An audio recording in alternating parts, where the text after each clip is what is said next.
everybody. Welcome to Rhythm Roast Cafe. Rhythm Roast Cafe was an idea that we brought up to encourage conversation between opposing points of view. We want to go back to the era of the late 60s where people who would feel as disenfranchised as they do now and as polemic as they do now. However, there was a chance for them to sit down and talk to each other and come out with a reasonable assessment of how everybody should live together. So, with that in mind, I'm going to give you some of our, well, at least I'm going to talk a little bit about my credentials, okay? I have kind of a... Who are you? Yeah, I'm Danny, okay? I'm not going to give you my last name, who cares? You know, anyway, I have 34 years of being a bouncer at Aragon Ballroom and various other places. I ran a security company with this guy next to me, you know, and we did mostly crowd management stuff for every rock and roll and some sporting events in the Chicago metropolitan area. I also have a degree in applied behavioral science, which is kind of like social work. So on one side I beat you, on the other side I heal you. And that's my synopsis for who I am. Nick? I'm Nick. I have been an attorney for 37 years, mostly doing criminal defense work, family law, real estate, general practice guy. I always like to say if you had to hang a shingle, my shingle would probably say your misery is my business for the most part. Met Danny in the late 70s when I was working at a rock and roll club called Beginnings in Schaumburg that was owned by Danny Serafin from the group Chicago. He was doing shows working for Jam. I was cleaning toilets and started working for him and his crew when Rosemont first opened. They started doing shows. Danny needed to beef up his crew. We started working there, and then from then on, Danny and I just got to be great friends, business partners, and realizing that we had varying differences of opinions on a number of issues, but we could always talk to each other about those differences of opinions. And we laughed it off. And we do, and we still do. But we never, and that was kind of like Danny said, what's this about? It's about so we can do that, to show that we can do that people can have differing of opinions, but still be respectful and agree to disagree, or maybe agree and change their minds, or whatever the case may be. So that's me, Ivan. I'm Ivan. I've coached in town for about 35, 40 years, so I'm used to dealing with irate parents and kids. I coach football, baseball, and basketball, so I went year round with that. Coached all four of my kids, growing up, going through the sports, got to know their friends, they got to know me. As Dan remembers, when he first moved in, I was probably less than the ideal neighbor. It wasn't you. But I outgrew that stage. When I first met Danny, we got to work in security at concerts. They were more behind the scenes. I was just more kind of frontline muscle, and just put me wherever I had to go, and I did my thing. He hit one guy so hard, his spit landed on three guys to the left of him. Okay, and I missed that one. Yeah, it was just, and it was a forearm. It wasn't a punch. Yeah. Anyway, I'd like to elaborate on how you became part of the crew. Okay, we had just moved into town. It was 1983, and we had three little kids, and my wife was so happy. We moved from an apartment to an actual town, 3/4 of an acre. We had 66 trees, everything that we ever dreamed of, right? Then all of a sudden, I think it was 3 days after we moved in, we hear this pop, pop, pop. And my wife jumped out of her skin, and she goes, "Damn, they're shooting at us!" And I went to where I went to where I heard the sounds, and it was Ivan's brother, who had his rifle, a 22 caliber rifle was stuck out the window of his bedroom, and he was shooting at squirrels. Which back then in DuPage County was completely acceptable to do at some point. Okay, that's But I had moved from Elmwood Park. It was a different. If you heard gunshots there, it was somebody was getting whacked. Yeah, there was a funeral 2 days later. Anyway, he, she was getting all upset. We have to move. I said, nah, fix this. So I went over immediately and I knocked on the door. Ivan answered the door and I said, hey, do you like rock and roll? And he goes, yeah, why? And I said, I have a need for security guards, which I always had a need for a few, but it wasn't, a rabid need, so so he said, yeah. I didn't invite his brother. I figured he's the big guy. He can control the little guy. Well, and that was the nice thing about the crew that you had put together is over time, everybody that worked there had a connection to somebody else. Right. It wasn't like you filled out an application and then you came and worked on the Jam security crew or Star Security or whatever Daytime. Yeah, the only time we did a cattle call was when we opened up the World Music Theater because we needed we needed 150 guys in 1 week. And ushers, and we had our ushers And we had to too. train them. We had to give them 20 hours of training. Right. So that was the nice thing about the crew is everybody kind of knew each other, or somebody on the crew knew each other. So everybody kind of looked out for each other a little bit. I think more so than you just be if you were just like a normal hire and whatnot. So you wanted to talk about January 6th crowd control. Right.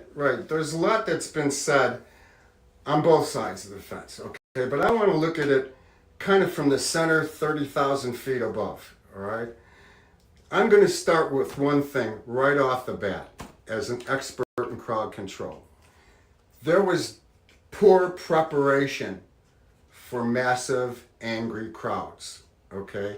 The only preparation they had was for a Disney World kind of a crowd, okay? One that was, be my guest, follow us and we'll show you the rest, okay? That's what they were set up for. They never anticipated anything hostile. And why would our government ever feel that there would never be anything hostile? I mean, look at the stuff in the past, Martin Luther King stuff, the hippie stuff from the 60s. I mean, we've had a history of wild and crazy, so... I kind of got to disagree with you because some of the literature that I have read, they knew the night before that there was going to be a crowd. They knew the night before that the Proud Boys were going to be there and all these other kind of radical right-wing people. I heard that too. And they didn't adjust. They didn't do anything. They didn't. Well, they didn't. I have a feeling about that. The only thing he thought about, who was his name, Sund, the guy that was in control, the only thing he thought about was, how do I get the National Guard over here? Personnel, numbers of people.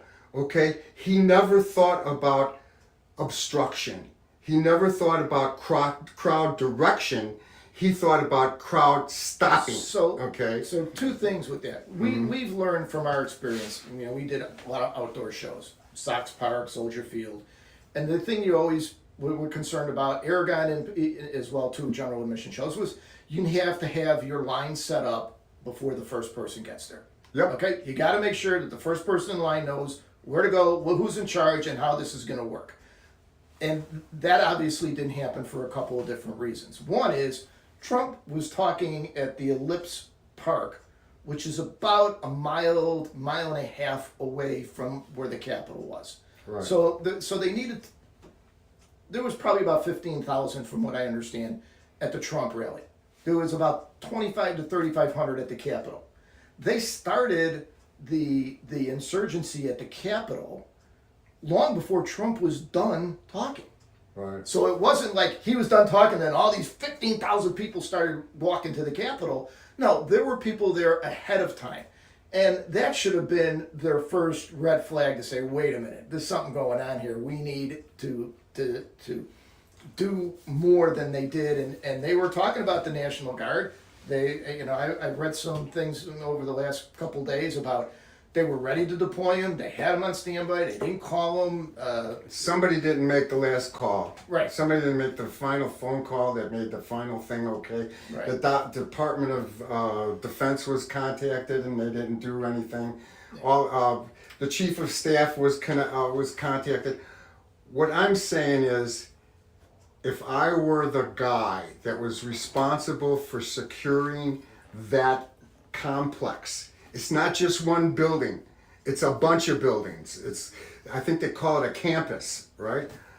I would have made sure that I had a Mojo barricade, not bike rack, okay? Right. Well, Nick, how good is bike rack? Bike rack is a visual deterrent that turns into a weapon if you learn how to disengage them. Bike rack is good for Disney World.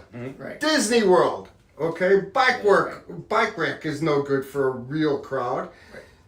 Mojo barricades cost a lot of money, $2,000 maybe for 80 feet of it or more, okay? And then you have to, they're heavy. You have to pick them up, transport them, you have to lay them right, you have to have people to do it. So when Danny talks about Mojo barricade, for those of you unfamiliar, barricades are like those that you do see at concerts that have kind of a flat wall and there's a panel that drops down and you really can't move it. You got because you're standing on it. You usually see the bottom plate is where the crowd stands, so it doesn't. You can't lift it up. If the plate is here, if the barricade is here, they have a plate that drops down here, and so you're standing on this, pushing against that. So you're pushing against your own weight. You don't go anywhere. All right. I don't care how many people you have on this side. You're not going anywhere. On this side over here, you have braces that come down on a diagonal into the ground itself.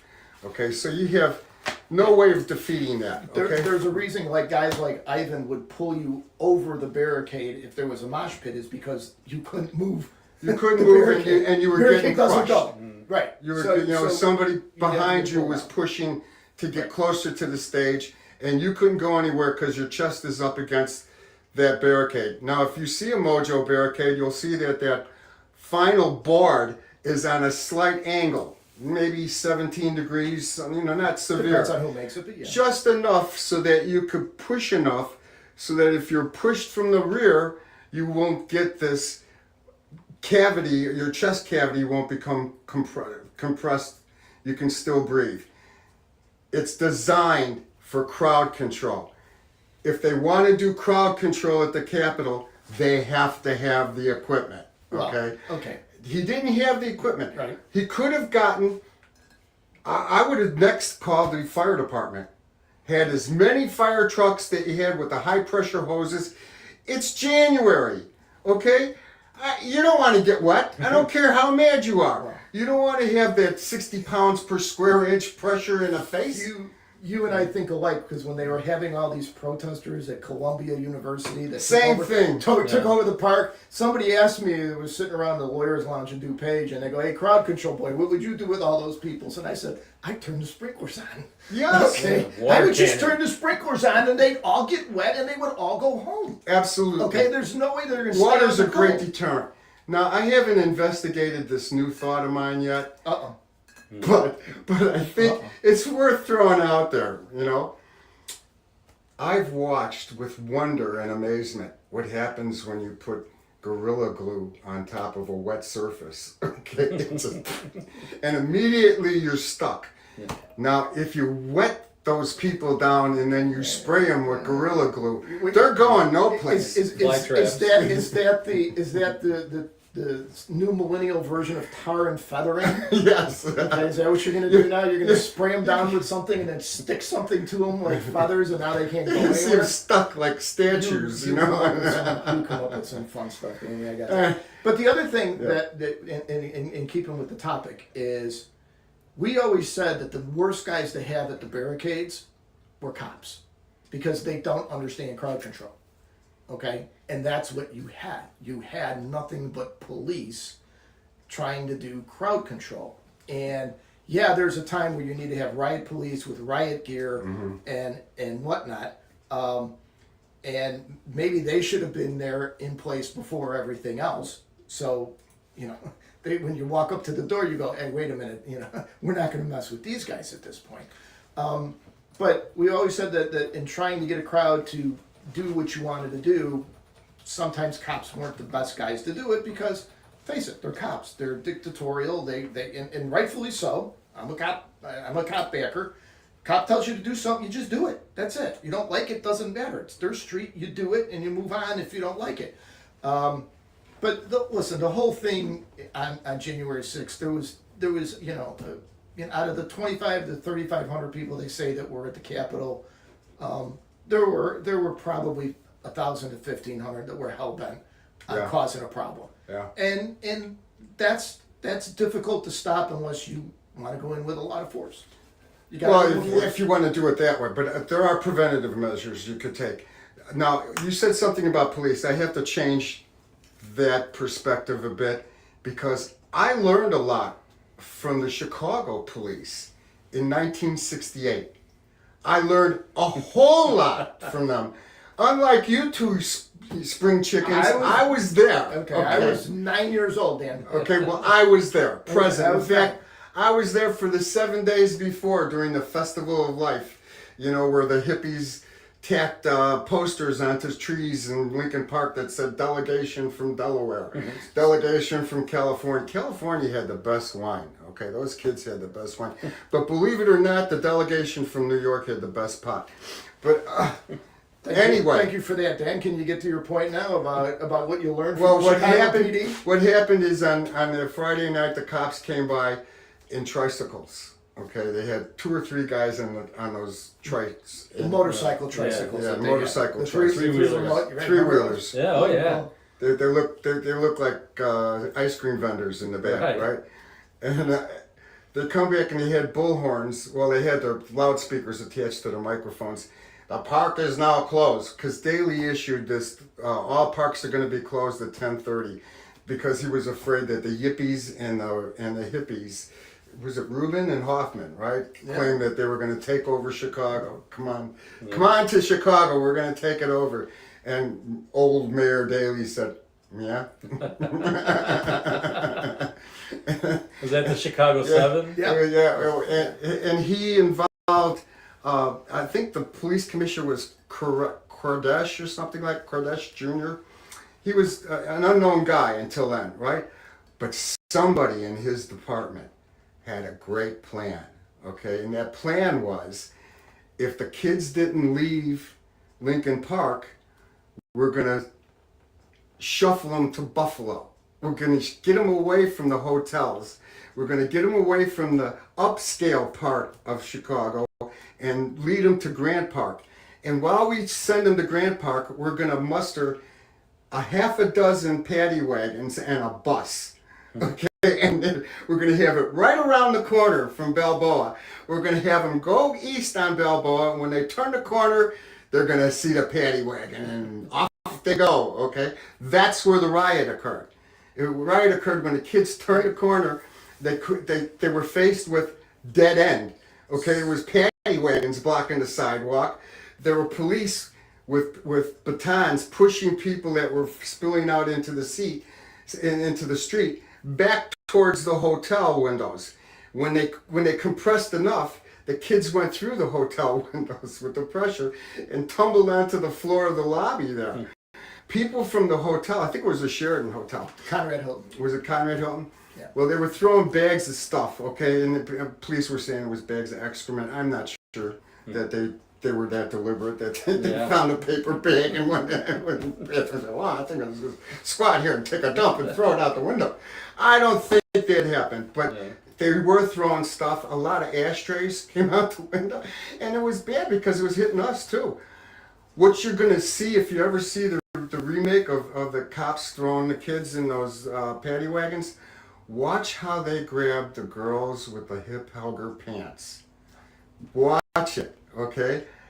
Every one of these 50-year-old guys, okay, stuck his hand where the belt buckle was and lifted them up by the belt buckle, okay? And then because they're hip huggers, Most of them ended up down by their ankles or knees. Okay, by the time they threw the body into the van. Anyway, what was good about how they handled the crowd?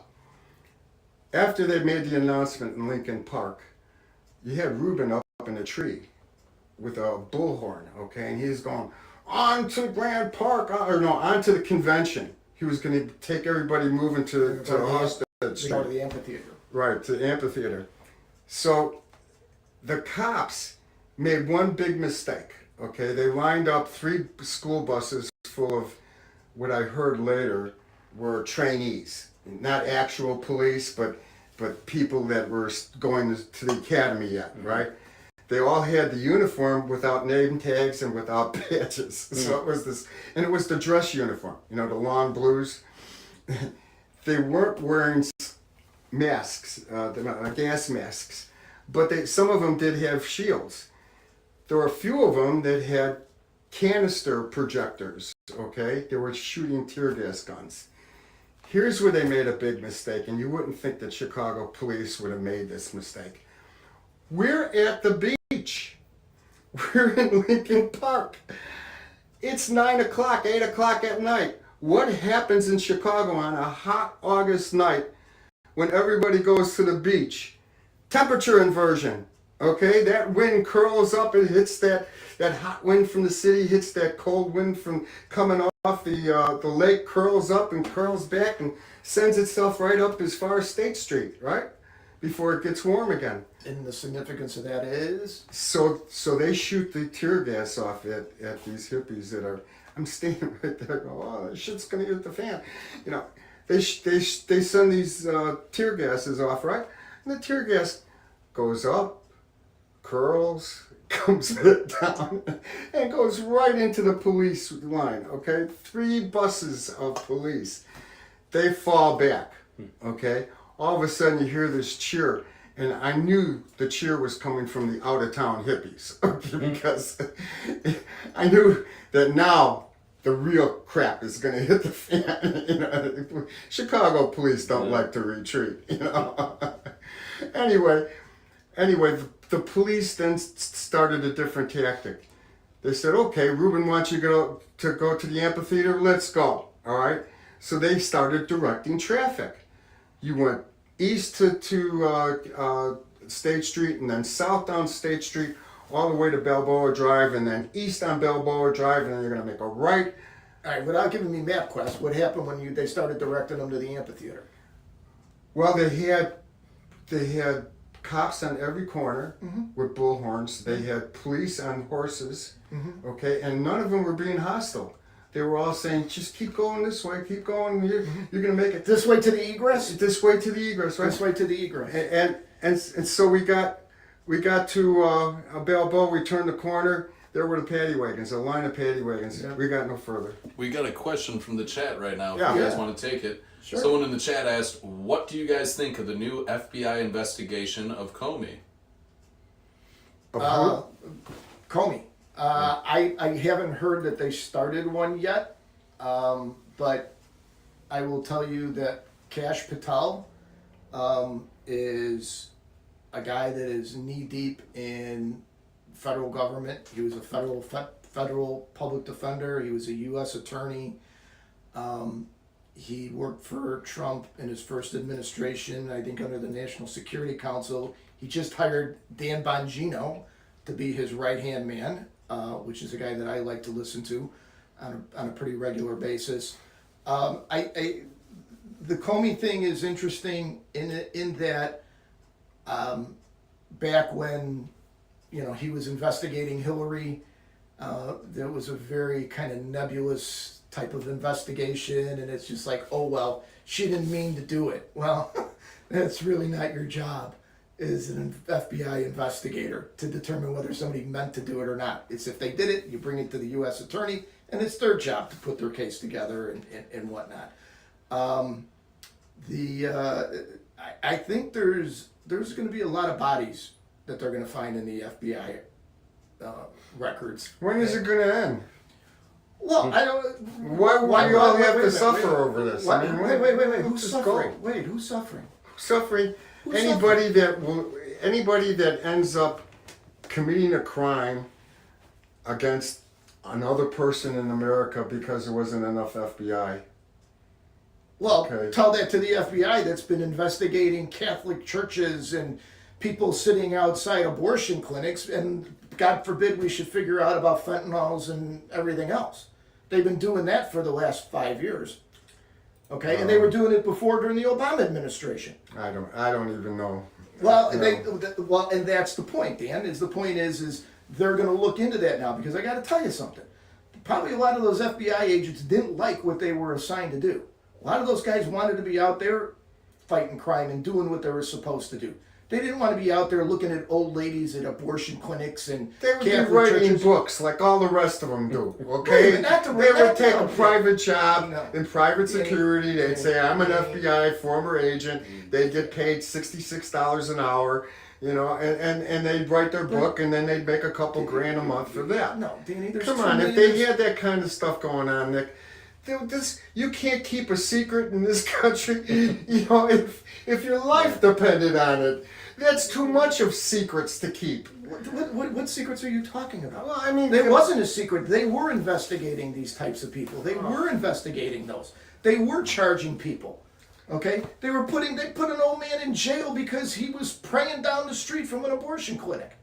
Okay? And you on what can't- reason? On what Under cause? the federal impeding. Was there a law broken? Yes or no? According to them, there was. Well, according to a lawyer, you're a lawyer. I don't know. It wasn't my case. But then you just throw it out there, No, like no, shit Dan. against the wall, Dan, right? no. Let's see if it sticks. No, it's not shit against the wall. Okay. What we're saying is during the last administration and even the Obama administration, the FBI and law enforcement, they rechanged their focus, and they weren't going after the hardcore criminals. They were going after people that were conservatives, that didn't agree with what the sitting. They were targeting conservatives? Yes. That's what you're saying? That's what they did. Lois Lerner for the IRS, they flat out said that that's what they were doing.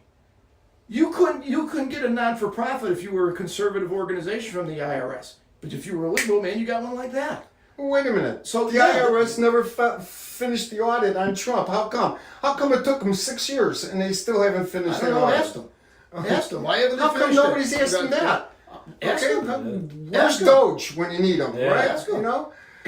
You know, When I was working for the Department of Revenue, for the Illinois Department of Revenue, we'd have to do a tag team every now and then with the IRS. We'd come in, what do you got? What do you got? We'd compare our notes and we'd see our protocols, right? I've never seen them be slow on anything. Okay, never, ever, Well- ever seen them be slow on anything because they want to avoid hiding your money. Okay, they want to avoid lawyering up. They want to avoid all that stuff. They want to snitch. Do you know that they used to have? I don't know if they still have it. They used to have kind of like I want to say a quota, but it wasn't quite a quota. It was an evaluation system. If they didn't think they were going to get $10,000 or more out of the audit, screw it. We're not doing the audit. well, you said your job review was how much tax you collected. So if it's if there's not a lot of tax there, it doesn't reflect on you, right? Right. Okay, so the IRS is a different than the FBI. Okay, when you're investigating federal crimes, most federal crimes, bank robbery is a federal crime, but it happens, and you make your case like in state court. Crime is committed, and you make your case backwards from there. You get your witnesses, you get your video, you get your Yeah. fingerprints, you do your DNAs, and you make your case that way. The feds are completely different. How long did it take them to investigate Madigan? And how long did it take them to investigate, the other guy whose wife was the Supreme Court justice? Or the insurrection. How or long the has it sur- taken them to do that? Well, they didn't take them that long because they put a lot of people in jail. I mean, Right. they threw a lot of people in jail for that. There's an interesting interview with a guy that was a lawyer in Washington that was defending a lot of these people that were just, they go like, oh yeah, come on in, walk around. The guards are showing them around, and all of a sudden now they're getting charged, and they're ended up, and this attorney goes, I was defending these people, and my life got ruined. The Bars Association tried to take away my license. I got accused of lying. I got accused of everything. It's a great interview, and I can't think of his name, but he's a But very how many interesting guy. people has this happened to? It's Is this about, an about anomaly? no, it happened to about, I don't know, 1,100, 1,200 people that were involved in the January 4th. Okay? There were All some of the guys, same listen, cases like I that? got a problem with Trump in that I don't think he should have just given everybody that was involved in that A a blanket blanket. pardon. Okay? I believe that there were some people that deserved to go to jail. I believe some people were there to do harm. What do you think Okay? about Babbitt? Is that her name, Babbitt? Ashley Babbitt. Yeah. Ashley Ashley Babbitt. Babbitt, the one that got killed? Yeah. Yeah. How did she die? I believe. Well, according to witnesses from their side, on both sides of her, the guy next to her broke the window. She immediately climbed in. The guy on the other side told her, "Don't do it." And he shot her. The next time, she was shot in the shoulder. It wasn't a head shot. It wasn't a chest shot. She was shot in the shoulder, but died from those wounds. Right. Okay, and I would say, all those guys that like that Second Amendment, they have to say, if somebody broke into your window, I got no problem. shoot them. Yeah. Listen, Okay, what do you know? listen. And then I'm going to use I- Trump logic. Trump looked at our ICBMs and he said, "Why do we have all these nuclear arms if we can't use them?" Right? So why did the cops have those guns if they can't use them? Danny, you jump Okay. like a grasshopper. Okay, you jump like a grasshopper. It's No, no, no. it's an Listen, analogy. There are Jack. people. It's something There are people Socrates that, started. there are people that absolutely deserved to go to jail for that. No question in my mind. Okay, there was a lot of people that didn't, that did go to jail, and in prosecuting those guys, they weren't given access to a lot of the security tapes from inside the Capitol. Oh, that's we can't give you those. That's those were privileged privileged recordings. It's a national security. We can't give you that. Well, how the hell do you defend a case if you don't have the same information that everybody else does? All right. What about Ethan Allen and the Green Mountain Boys? You know, the guy with the horns on his head. Oh, the shaman. Yeah, the shaman. The shaman. Okay, his guy Goofball. shit on the floor. Send what them did off. Yes, Danny. Yes, send them off. And, Goodbye. and for the record, I looked it up. Not everybody from January 6th actually did receive a pardon. There were some that were not actually pardoned due I didn't to know that. Thank you. other convictions and things like that they had. Oh, they had prior convictions. Current convictions, prior convictions, but also the reason and the grounds that they Yeah. were there on January 6th, what took place, they weren't pardoned, is what I'm I mean, reading here. later on, you saw videotape of the security guys walking people around. Yeah, this is where this office is, and that's where that office is. And next thing you know, those people are getting arrested. Okay, it was bad. First of all, the whole thing about insurrection. Okay, I don't think you overthrow the government with no guns. They were planning this a Nobody month used them. before. Nobody used them. They Nobody weren't used given them. the order to even take them out. They nobody used them. I would have done a couple of things. Number one, I would have brought in would have had the fire engine stand by. Number two, I would have brought in buses because if we're going to make arrests, we have to put them someplace. Okay. Right. And they didn't have buses. They didn't have the thing. They didn't have to call in the National Guard. They had horse patrol. They didn't call in the horse patrol. Okay, they had subcontractors he could have called in like we did for the Grateful Dead, the dogs. The dogs. Pull in the dogs, guys. The dogs are Okay, now you want to like talk the dogs. about an uncontrollable crowd? We like the dogs. Grateful Dead. Okay, far and away, much more uncontrollable than Trump's guys. Okay, but the dogs, the Grateful Dead fans found a way after 3 days of the dogs. They came with meat. Somebody asked me, when you get in a situation like that with the crowd, what do? How do you stop it? And I said, the first guy that steps out of line, you grab and you whack and you arrest him. Right. And the second guy, if somebody else follows him, you grab him, you whack him 3 times and you arrest him. And if the third guy, you whack him 5 times, you make sure he gets bloody and you arrest him. Okay, so everybody behind them know that it's going to get progressively worse if you continue on this course of conduct. Okay, Yeah, but you did that at the World. I remember you at the World Music Theater in the Berm one day.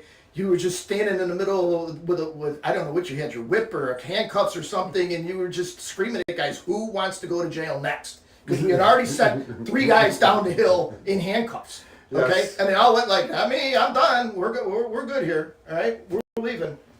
Well, And I yeah. think that's what you got to have, that presence when the first guy walks up to the door, when the first guy walks up to the barricade, whatever the case may be. Without knowing the topography of the Capitol, which is it's big in our industry. When we were Yeah, doing it's this, a you big have to know your campus. building. Yeah. You have to know your building before you know how to secure it. Okay, Now, you- I can't tell them how to secure that building. I've never been there. I wouldn't be able to tell them how to do it. I do know that they knew way ahead of time. They knew this thing was growing. It started before Trump was even done speaking, and they just seemed like they were dragging their Do feet. you know who used to be before this? Who used to be the chief of police of Washington D.C.? It was in the Chuck Ramsey. Ramsey, the guy from Chicago. Yeah, he Yeah. used to work for us. He was a police commander in Right.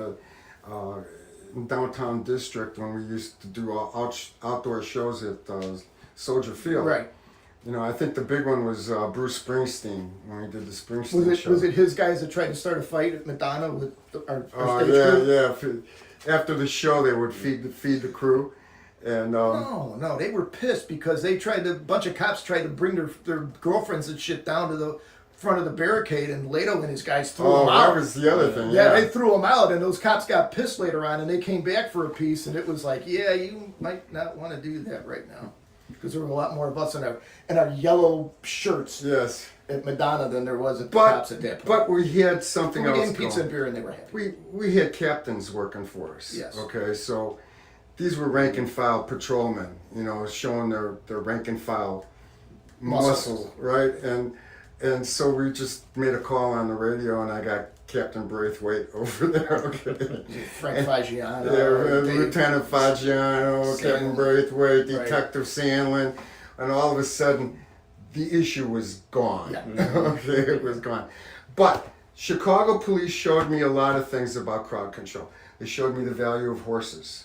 Okay, in Grant Park, horses were great. Okay. I loved working with the horses at the Grateful Dead shows. I love them. Well, the great. You know, the Grateful Dead fans weren't afraid of horses. Yeah, they were. No. I was there. No, they Yeah? were. Yes, they were. Because I remember. I didn't see the women being afraid of them. you Maybe were- the men. I'm gonna tell you, this was one of my favorite security stories. You were All right. in the room and you said, and that's before they did the reconfiguration with Lakeshore Drive. You said, go to the west side.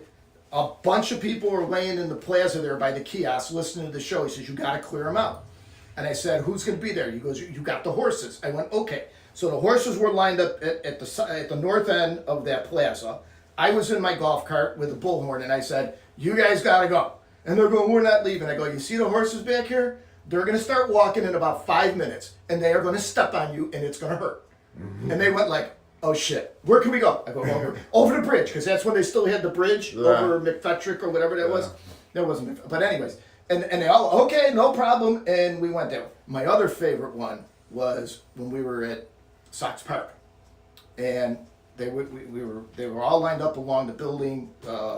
Shields Avenue was no man's land. We had the barricades up, and we had the horses all spread out through there. And some kid in the crowd throws a cherry bomb at the horse, and the horse just flinches. The horse doesn't move. It's like incredible. And the copper jumps off the horse, and everybody in the crowd that was waiting in line went like this, like, here he is. And I'm running down there, and I see the guy's club, and they had billy clubs. The club went up once, came down a third time. By the time I got there, and he's got the guy by the scruff of his neck, and he drags him out in the middle of the street, and the guy's laying in the street bleeding. The guy just gets on his horse and just kind of jumps away. And everybody else went, yeah, don't mess with the horses. No, I disagree. I think people were afraid of the horses. The Grateful Dead, they thought they could I don't be know. nice to the horses. Over at the No. World Music Theater, I saw this one girl, and I say girl, she couldn't have been more than 19.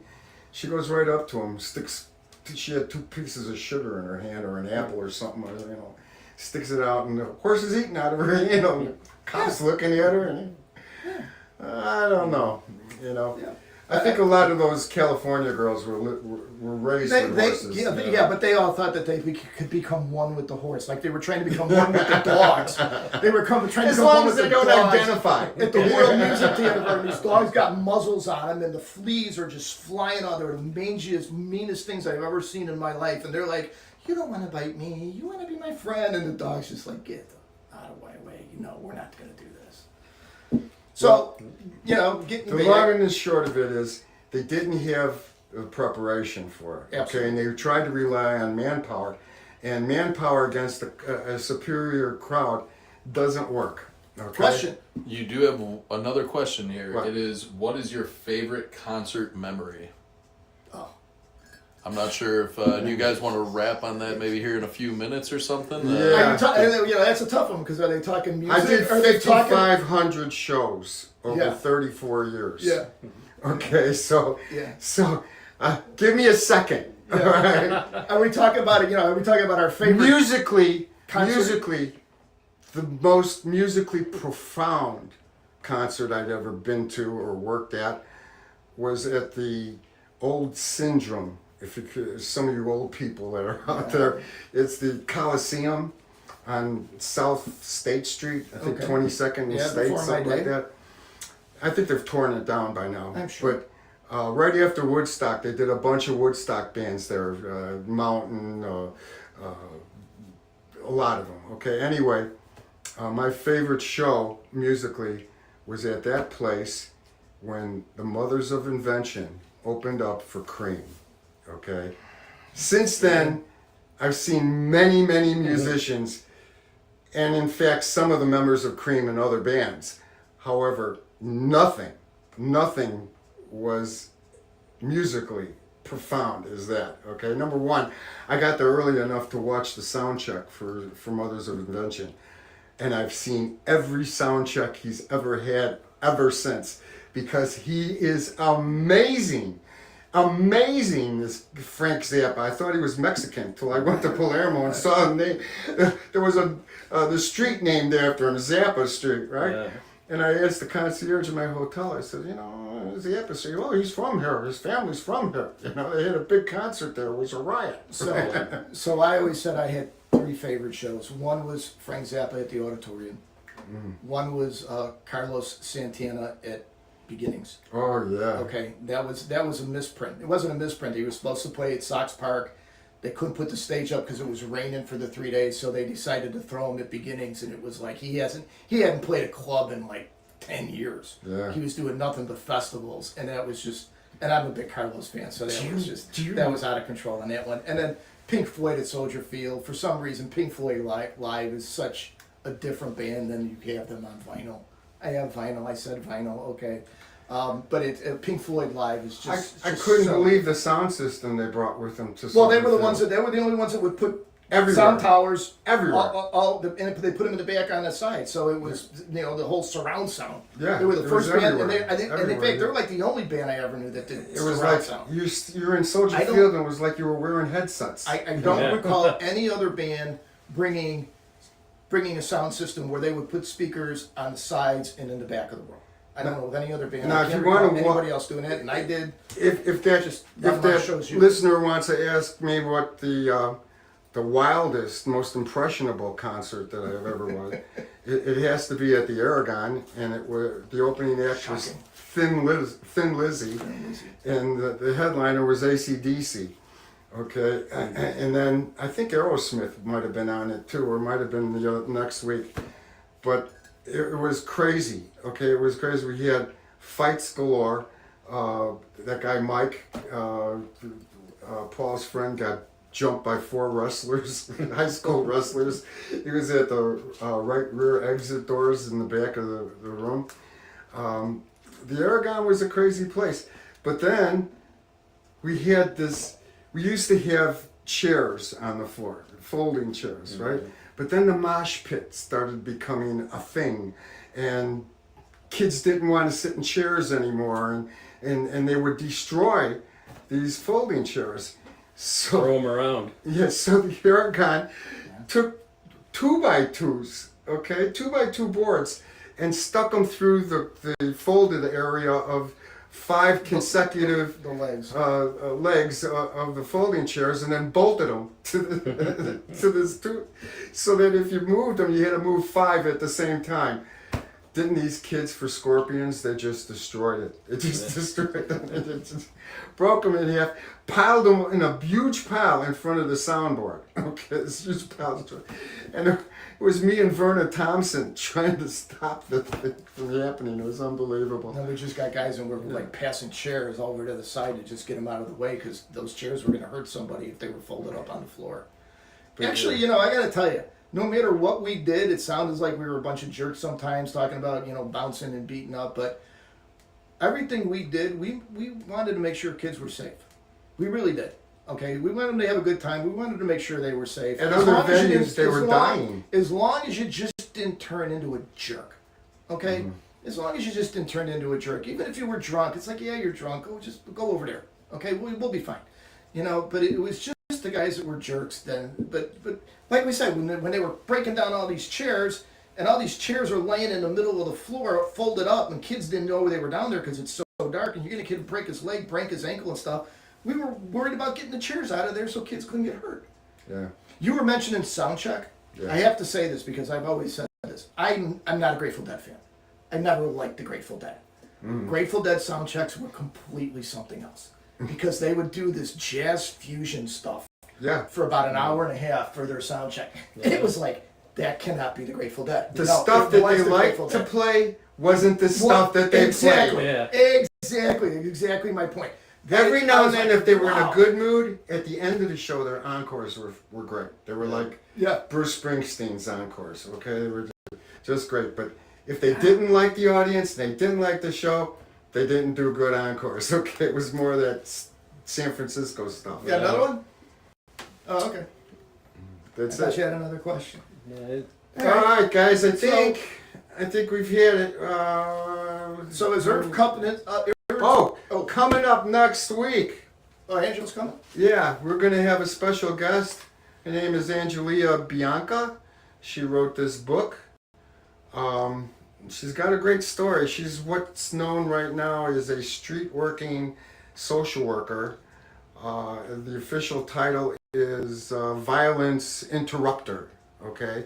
And what she does is she gets pages or phone calls and notifications that there's going to be a gang war somewhere on the northeast side and north side of Chicago, and she shows up to defuse it, unarmed, okay, by herself, without anybody else, but she personally knows some of the leaders of all these opposing gangs, so she acts as a moderator, go-between, and her purpose is to stop gun violence. Okay, so we're going to bring her in, and we're going to talk a little bit about what else? Gun control. You can talk about And guns. we hope that the other attorney, who's not able to make it to today, will be here next Tuesday because we need that conservative balance here. Mm-hmm. So Yeah, Angela and I were in grade school together way back, Yeah, Galaxy you were far saying. away in Oak Park. She probably wouldn't remember me. I was a nerdy kid with big, thick black glasses, and you know. well, I'm she, still a nerdy kid. I just don't wear the big, thick black more glasses glasses. anymore. I got contacts. she used to live in Elmwood Park, right down the street from where I grew up. And as I was leaving Elmwood Park, she was still living there, and her youngest sister was born when Angelia was, I think, 7 or 8, something like that.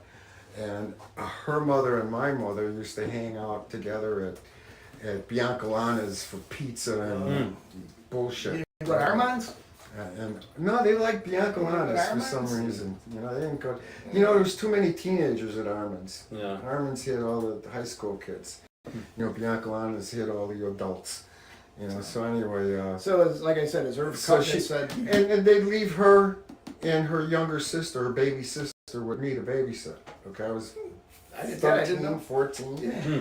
You know, and they needed somebody. Her mother-in-law was Italian, so she was very religiously Catholic, and she was out hounding her to get the baby baptized. So she went to my mother and says, I don't know anybody to baptize you. She goes, my mother volunteered me. Okay? So here's this So you are 13-year-old. the godfather. I was godfather to her younger sister, Sweet. Christy. I hadn't seen her since I baptized her. Okay. Oh, nice job on the godfather. Completely thing. gone, all right? Way to watch out for her But spiritual Angelia, growth, Danny. I saw Angelia all the time, okay? She would show up over at concerts. You liked that one, didn't you? She would show up at concerts and she'd go to the guest list and say, is Danny here? You know? If Danny's here, tell him his goddaughter's at the front. She wasn't my god. She was the sister once I removed. would take mine for communion every Sunday. Danny would take his to the Aragon every Friday night. Yeah. There you go. Well, as I like to say, the Irv cups it, for those of you guys that are old enough, the lively art of conversation. This is what we're about. We're just going to talk. Well, good night, everybody, and good night, Mrs. Calabash, Thanks for- wherever you are. Thanks for tuning in.